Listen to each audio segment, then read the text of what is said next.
रामचरितमानस के इन प्रसंगों को सुनकर के हमें अवश्य ज्ञात हुआ कि देवकोटि के व्यक्ति भी ईर्ष्या द्वेष करते हैं,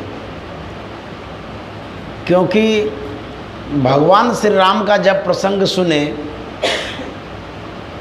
तो उसमें यह चर्चा हुई कि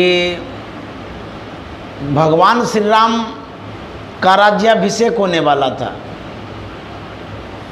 सारी तैयारियां हो चुकी थी, रात बीतने वाली थी।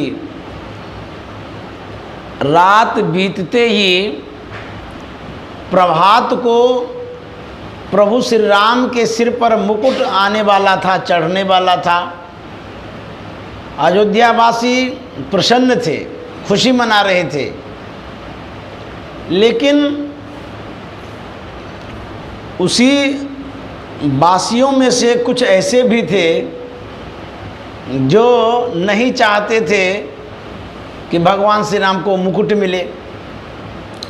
नगर वासियों को तो छोड़ दीजिए, जो देवता लोग थे वो भी नहीं चाहते थे कि भगवान श्री राम का राज्याभिषेक हो। रामचरितमानस में बताया गया है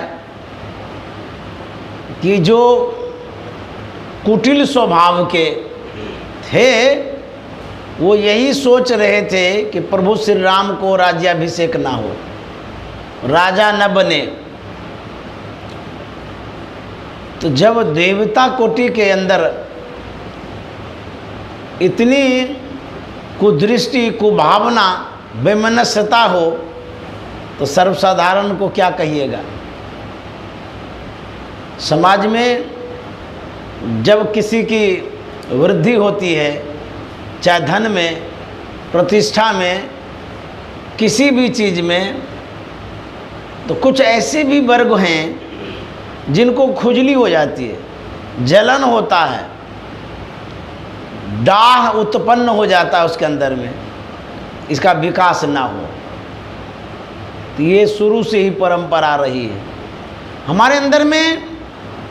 यह एक विकार है, मानव के अंदर में विकार है, ये दोष जिसको कहते हैं। क्यों ऐसा होता है? एक तो संस्कार के कारण होता है, स्वभाव के कारण होता है, दूसरा अज्ञानता के कारण। जो अज्ञानी जीव हैं वे दूसरे को गिराने का प्रयास करते हैं, जो ज्ञानी हैं वो दूसरे को उठाने का प्रयास करते हैं। एक बार गुरु द्रोणाचार्य कौरव पांडव के पुत्रों को एक सीख देते, शिक्षा देते हैं, सबक देते हैं। दुर्योधन को बुला करके गुरु द्रोणाचार्य ने कहा कि तुम दूर दूर तक जाकर के किसी सज्जन को खोज करके आओ, उसमें सिर्फ सज्जनता ही सज्जनता हो, दुर्जनता न दिखे। जो व्यक्ति ऐसा मिले तुम खोज करके मेरे पास लाना। एक आदमी वो चला गया अपने कार्य में। फिर युधिष्ठिर को बुलाया गया। युधिष्ठिर से कहा कि तुम जो है ना,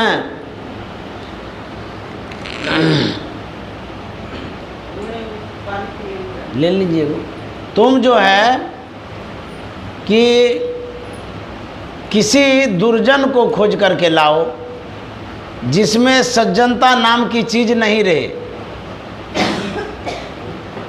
दुर्जन ढूंढ करके तुम लाओ। वो भी चले गए।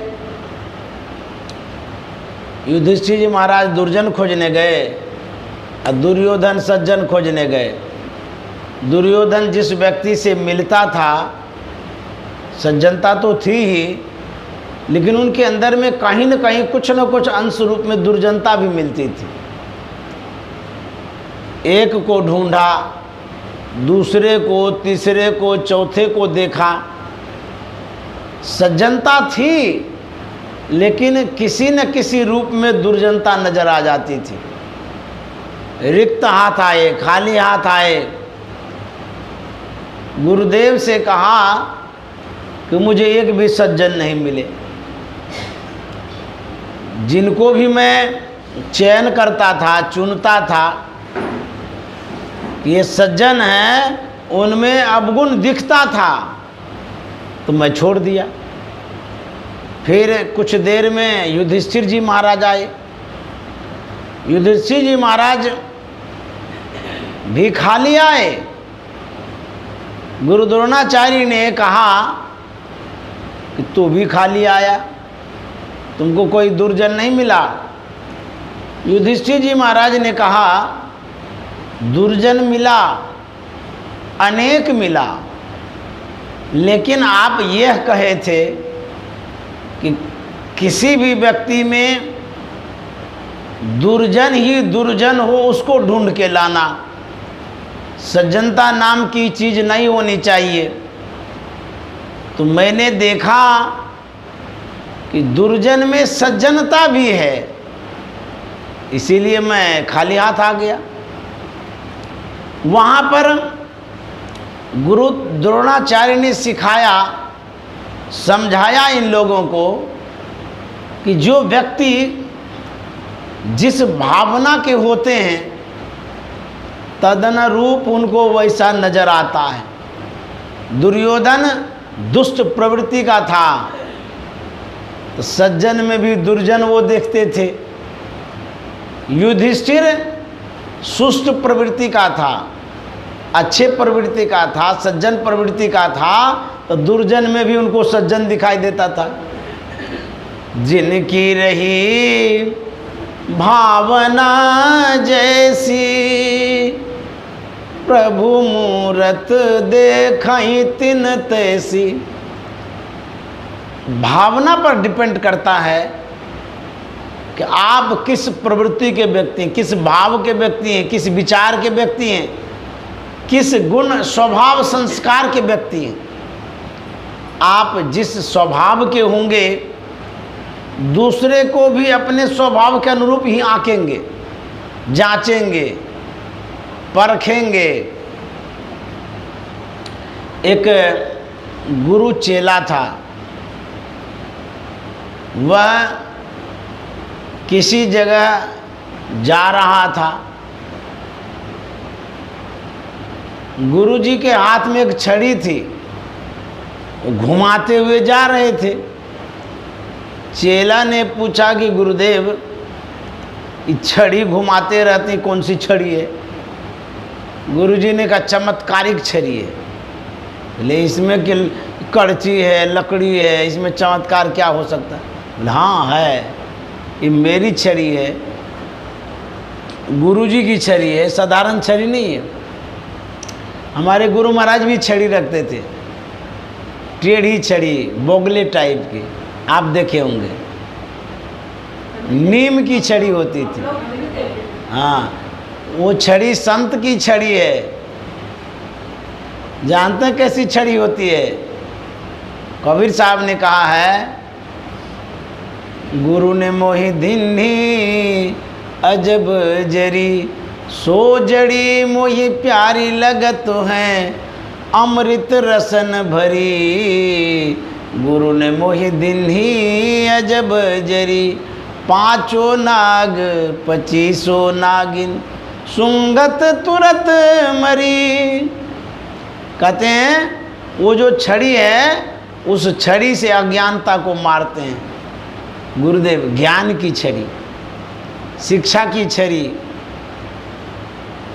तो गुरु के पास छड़ी साधारण नहीं होती है। बोले इसमें क्या चमत्कार है? गुरुजी ने कहा जानना चाहते हो? बोले हाँ। बोले कि इस छड़ी को तुम जब देखोगे तो पता चलेगा। बोले दिखा दीजिए, क्या गुण है बताइए। बोले कि इसमें ये गुण है कि जिसके शरीर से इस छड़ी को स्पर्श करा दोगे, ये छड़ी बता देगी कि इसके अंदर में कितना गुण अवगुण है। बोला ऐसी चमत्कारिक छड़ी है? बोला हाँ, खाली शरीर में सटाने से। बोले अच्छा, बोले तुम लेकर के देखो। तो चट से ले लिया। तो चल रहा था साथ साथ। चेलवा सोचता है कि छड़ी किसको सटावें। तो गुरुजी और वो दो ही थे, कोई आदमी नज़र नहीं आ रहा था। सोचते सोचते चेलवा क्या कहता है, गुरुजी पास में तो कोई नज़र नहीं आ रहा है, छड़ी को जांचना चाहते हैं तो दूसरे किसको सटाएंगे, कोई है नहीं, आप ही में सटा के देखते हैं। बोले अरे बड़ा चालू है तू। चट से सटा दिया। जैसे ही छड़ी को सटाता है, गुरुदेव के अंदर में जो अज्ञानता थी वो नज़र आता है। चेलवा कहता राम राम राम राम, आप इतने अज्ञानी हैं, घनघोर अज्ञानता में आप हैं। मुझे तो पता ही नहीं था, नहीं तो मैं आपके साथ ही नहीं होता। ऐसे गुरु के साथ कोई होता है? हमें तो पता नहीं था, छड़ी ने पता बता दिया। ये लीजिए छड़ी, अब मैं चला। बोले सुनो चेलवा, अरे तुम चले ही जाना, मेरे शरीर में तो सटा के देख ही लिया, एक बार तुम अपने शरीर में भी सटा के देखो। तो वो जब अपने शरीर में सटाया, छड़ी चमत्कारिक छड़ी थी। वो देखता है कि गुरुजी से भी विशेष हम ही अज्ञानता में हैं। तब कहता गुरुजी आपसे भी विशेष अज्ञानता मेरे अंदर में ही है। बोले तब मत देख पराया अवगुण, पराये अवगुण को तुम देखते हो और तुम्हारे अंदर में जो अज्ञानता है उसको झांकते नहीं हो। अवगुण ढूंढो नहीं, बल्कि गुण ढूंढो, खोजो। तो गोस्वामी तुलसीदास जी महाराज ने लिखा है, जड़ चेतन गुण दोष में विश्व किन्ह करतार। ये जो संसार बना है जड़ चेतन से बना है, गुण दोष से बना है। आप खोजेंगे गुण ही गुण, कहीं नहीं मिलेगा। किसी के भी अंदर में गुण ही गुण नहीं मिलेगा, अवगुण भी है। जिसके अंदर में अवगुण है, खाली अवगुण ही नहीं है, गुण भी है। चोर चोरी करता है, उसे अज्ञानी कहते हैं, कहते हैं ना, सजा भी देते हैं, लेकिन उनके भी अंदर में गुण है। गुण गौण रूप में है, छिपा हुआ है। जो सज्जन है उनके अंदर में अज्ञानता है, अवगुण है, ढका हुआ है। तो जिसकी प्रधानता होती है उसी के अनुरूप उसको पुरस्कार मिलता है, उसी के अनुरूप उसका सम्मान होता है। सज्जन में भी दुर्गुण है, लेकिन कम मात्रा में। दुर्जन में भी गुण है, सद्गुण है, लेकिन कम मात्रा में है। इसीलिए संत महात्मा कहते हैं, संत हंस गुण गौय पय परिहरिवारी विकार। संत कैसे होते हैं? गुणग्राही होते हैं। संत हंस के समान होते हैं, नीर क्षीर को अलग कर देते हैं। दूध में जल मिला हुआ है, आप निकाल सकते हैं?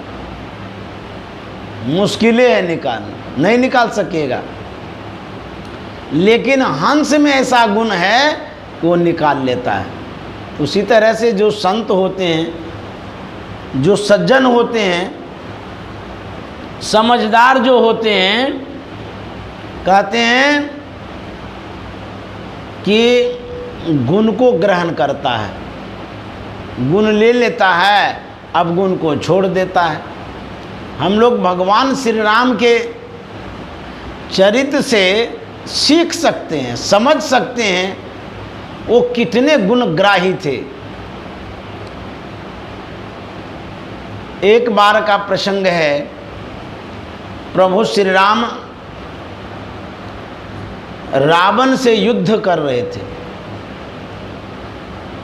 युद्ध करते करते रावण परास्त हो जाता है, पराजित हो जाता है, जमीन पर पड़ जाता है वो। अब प्राण ही अंत होगा, अभी हुआ नहीं है, मरने ही वाला था। भगवान श्री राम ने अनुज लक्ष्मण से आदेश दिया, कहा लक्ष्मण तुम जाओ रावण के पास, उनसे कुछ नीति की बात सिखाओ, क्योंकि हम लोग अभी अयोध्या जाएंगे, वहाँ के राजकाज को संभालेंगे, नीति की आवश्यकता पड़ेगी, राजनीति की आवश्यकता पड़ेगी, इसलिए रावण से जाकर के कुछ नीति की बात सिखाओ। जरा सोचिए कि जिनके पत्नी का अपहरण किया हो, वैसे आतताई से कोई सीखना चाहेगा? आपको एक गाली कोई दे करके चला जाए, लाख उनके पास गुण है, झांकने भी नहीं है, अच्छा आदमी नहीं है, हमको गाली दे के गया है। प्रभु श्री राम क्या आदर्श दे रहे हैं?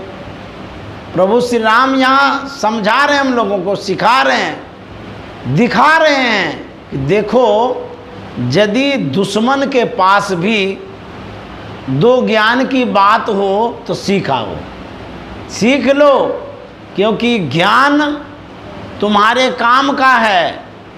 दुश्मनी उसने की है, नासमझी रावण ने की है, लेकिन उनके पास भी तो गुण है, ज्ञान है, कुछ तो नीति की बात है, वही हमको लेना है। रावण भले बुरा है,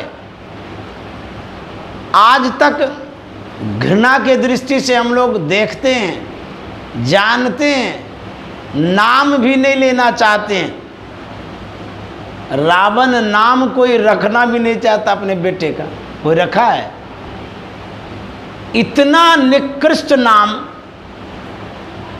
उपेक्षित नाम, अपमानित नाम रावण का कोई लेना भी नहीं चाहता, गुनाह समझता है, अपमान समझता है। वैसे रावण के पास प्रभु श्री राम भेजते हैं लक्ष्मण को नीति सीखने के लिए। आपका बच्चा है, जिस टीचर से ट्यूशन कराते हैं आप, मान लीजिए वो टीचर ही अनैतिक कार्य कर बैठे या आपके साथ कोई अनर्थ कर बैठे, विशेष गलती कर जाए, अपने बच्चे को वहाँ भेजेंगे? है ऐसा आदमी है, उसके पास बच्चे को भेजेंगे? लेकिन प्रभु श्री राम प्रभु हैं, परमात्मा हैं, भगवान हैं, ज्ञानवान हैं, उनके धर्म पत्नी को अपहरण किया है रावण ने,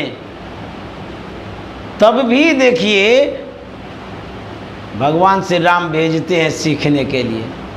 यही सीखने की बात है। जब लक्ष्मण वहाँ पहुँचता है, रावण मरा तो नहीं था, सांस चल रही थी, तो देखा, पूछता है कि लक्ष्मण तुम इस घड़ी में मेरे करीब क्यों? क्या कारण है तुम मेरे पास आए हो? अब तो मैं संसार से सुदूर जा रहा हूँ, मर रहा हूँ, यहाँ क्यों आया तुम? लक्ष्मण कहता है मैं अपने मन से नहीं आया हूँ। बोले तब? बोले प्रभु श्री राम ने भेजा आपके पास। बोले क्यों भेजा है? लक्ष्मण कहता है कि प्रभु श्री राम ने कहा है कि रावण से कुछ राजनीति की बात सिखाओ। तो रावण कहता है कि राम कहाँ है? तो लक्ष्मण कहता अपने शिविर में है। तो रावण कहता जो कुछ भी कहना है जो कुछ भी हम कहेंगे तो दोनों के सामने कहेंगे, तो उनको भी बुला लीजिए, जो कहना होगा मैं कह दूंगा। तो भगवान श्री राम को बुलाया गया। भगवान श्री राम रावण के करीब आए। रावण पूछता है कि आप क्यों आए मेरे पास अभी? भगवान श्री राम ने कहा कि अब मैं अयोध्या जाऊंगा, वहाँ के राजकाज को संभालूंगा। कुछ नीति की आवश्यकता पड़ेगी। तो मेरे मन में हुआ कि तुम जो राजनीति जानते हो, अब तो जो कुछ भी तुम्हारे पास बोध ज्ञान समझदारी है सब चले जाएगा मरने के बाद। तो काम में आवे इसलिए तुम कुछ सिखा दो। देखिए प्रभु श्री राम सीखने गए रावण के पास, हम लोग नहीं जा सकते। बाप, रावण के पास या किसी के पास हम जाएंगे? तो रावण कहता है कि आप राजनीति सीखने नहीं आए हैं, बल्कि आपने बहाना ढूंढा है मेरे जैसे पतित को अंतिम दर्शन कराने का। आप अंतिम दर्शन दे रहे हैं, दर्शन देने का आपने बहाना ढूंढा है राजनीति की बात का। रावण ने कहा मैं क्या बताऊं, कुछ अपनी अनुभूतियां आपके सामने रखता हूं।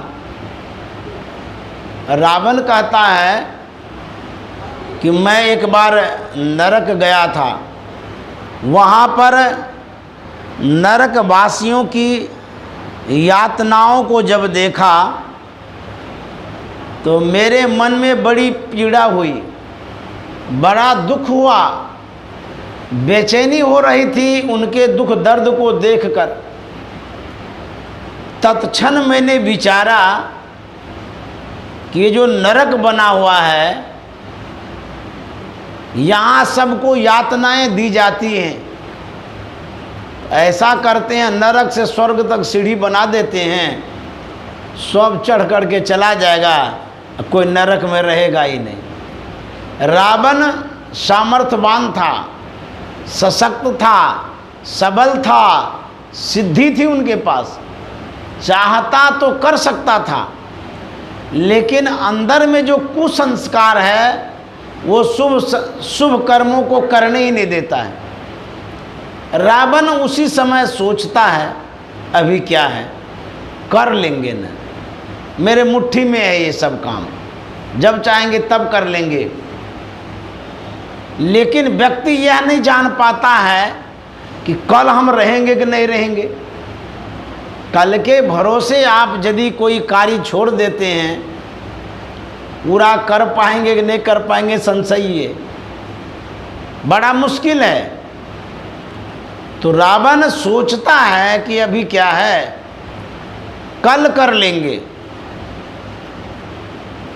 परसों कर लेंगे, बरसों बाकी है। मन में शुभ कर्म करने का ठाना और उसको टाल दिया। जब टाल दिया तब क्या हुआ, कहता अब पछताए होत क्या जब चिड़ियां चुग गई खेत।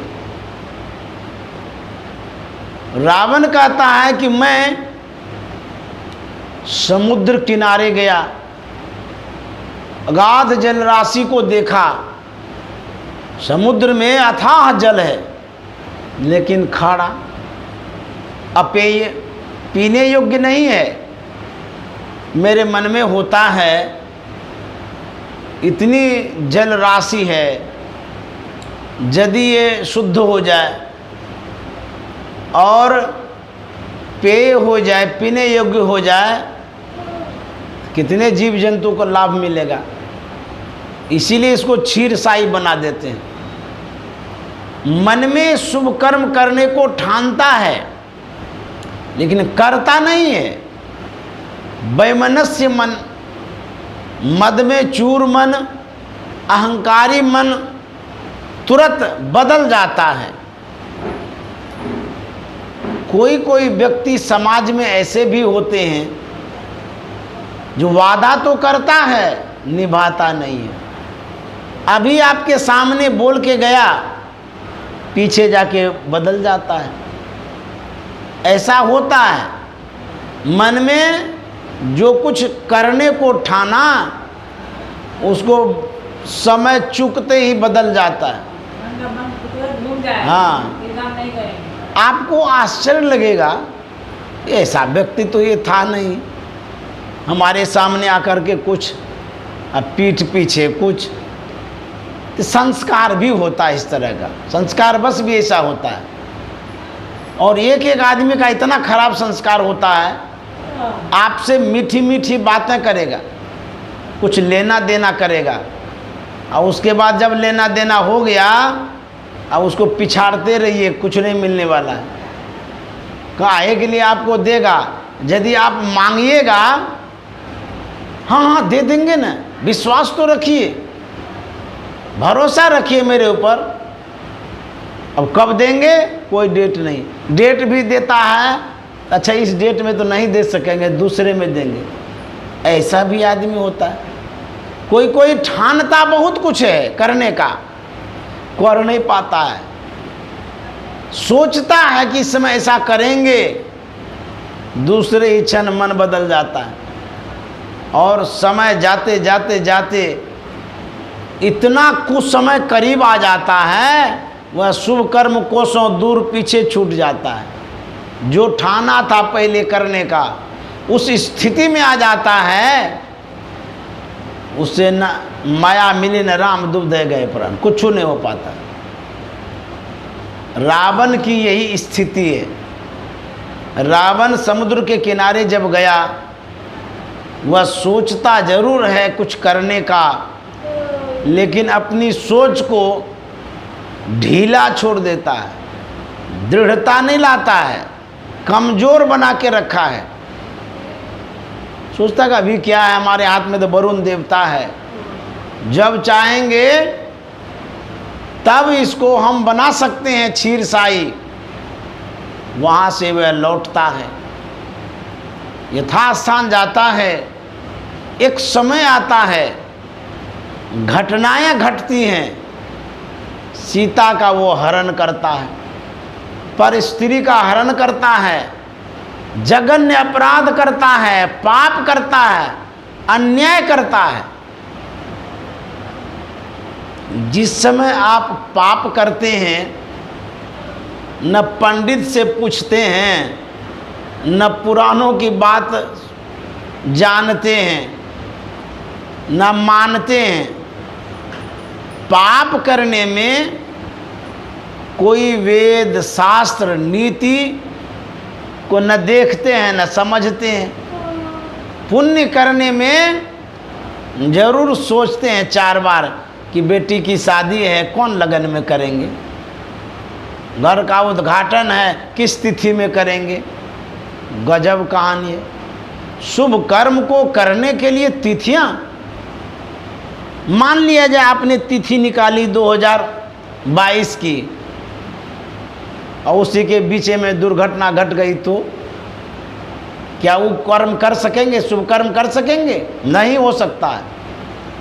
इसलिए शुभस्य शीघ्रम। रावण की इस घटनाओं से क्या सीखने को मिलता है? रावण कहता है कि जब मैं अपकर्म करने चला तो टाला भी नहीं, टोका भी नहीं, मन को टटोला भी नहीं, तुरंत अपकर्म कर लिया, सीता का हरण कर लिया, पर स्त्री का अपहरण कर लिया, अनर्थ कर दिया मैंने। उस समय मुझे 4 बार सोचना था, विचारना था, निर्णय करना चाहिए था, यह कर्म करने योग्य है या नहीं। अनर्थ अन्याय अपकर्म करने में मैंने थोड़ा सा भी नहीं विचारा, तनिक भी नहीं सोचा, लेकिन शुभ कर्म करने में सोचते सोचते सोचते इतना सोचा वो शुभ कर्म हो ही नहीं सका, और अपकर्म में सोचा ही नहीं है, तुरंत कर लिया। वह अपकर्म अनर्थ कर्म मैंने जो किया, अफसोस पश्चाताप यह मेरे मन में लगा हुआ रह गया। मैंने जघन्य अपराध कर दिया। मुझे पता नहीं था कि संसार में कोई मुझे भी मारने वाला है या होगा। मैं तो यही सोच रखा था कि इस धराधाम में जो मानव है वो तो मेरा आहार है, मैं उसे खा ही जाऊंगा, मेरा कुछ बिगाड़ नहीं सकता है।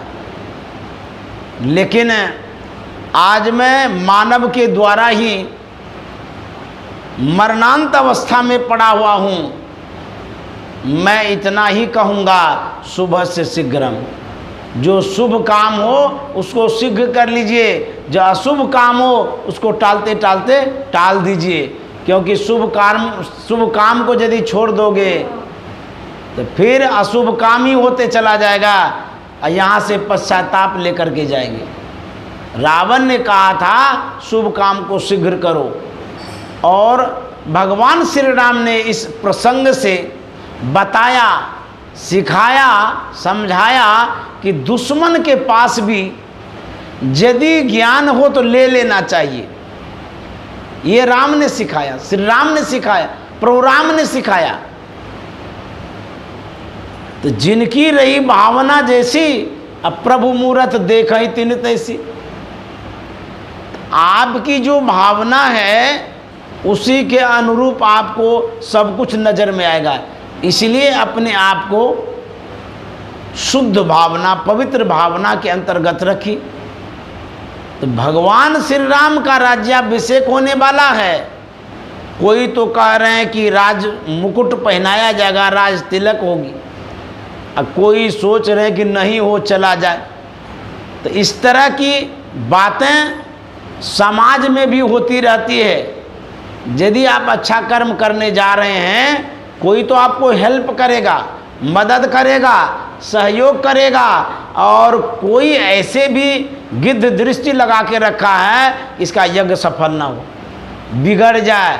जैसे मान ले बेटी का विवाह है, आप बढ़िया से करना चाहते हैं, कोई मदद आपको कर रहा है, लेकिन ज़रूर इस बात को याद रखिएगा, कोई उसी में आग भी डालना चाहता है, समझ गए?